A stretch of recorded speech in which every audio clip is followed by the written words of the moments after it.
Good evening. I'm Greg Floyd. Hi, everyone. I'm Liz Bishop. The FBI has broken up a homegrown terror plot by an unlikely suspect with ties to the area. He's the son of a captain in the Boston Police Department. Alexander Ciccolo was allegedly a follower of ISIS and the Boston Marathon bombers. According to investigators, he was arrested on July 4th. They say that he had rifles and handguns found in the Adams home when it was raided.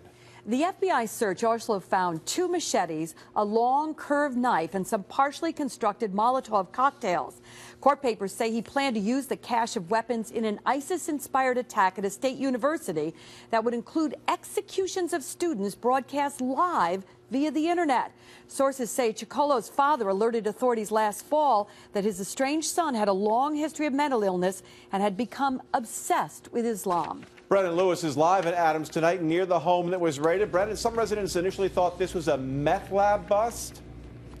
Yeah, that's right, Greg, and that's because the FBI wouldn't release many details about why they raided this home back on July 4th. It was only today that they released details of that very elaborate plot, and for some neighbors in this community, it didn't come as a surprise. He would, walk by my house like every day. Mary Jane O'Brien first noticed Alexander Ciccolo in her neighborhood late last year. I've been told that I'm very aware of my surroundings, which I am. He lived in an upstairs apartment of this nearby home.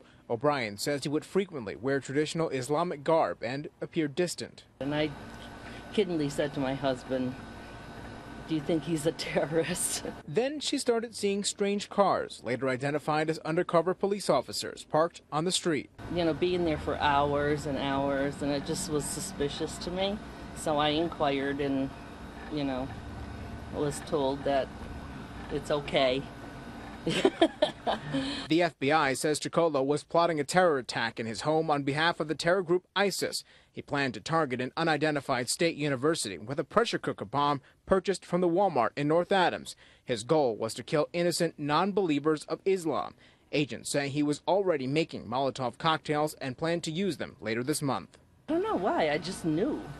And I'm not surprised at all. He could have carried out, who knows, active terrorism. He could have burnt down something in town, but who knows what his intentions were. Ciccolo was captured after agents say he purchased weapons from a cooperating witness with the FBI. Still, some residents are uneasy. A terror plot was beginning right in their own backyard. The question is, how many more are out there?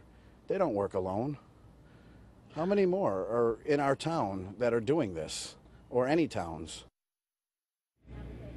And tonight, the Ciccolo family released a statement saying, quote, "While we are saddened and disappointed to learn of our son's intentions, we are grateful the authorities were able to prevent any loss of life or harm to others. At this time, we would ask that the public and media recognize our grief and respect our desire for privacy," unquote. Ciccolo is in jail tonight awaiting his next court appearance. We're live in Adams. Brandon Lewis, CBS 6 News at 10. It's a terrible tragedy.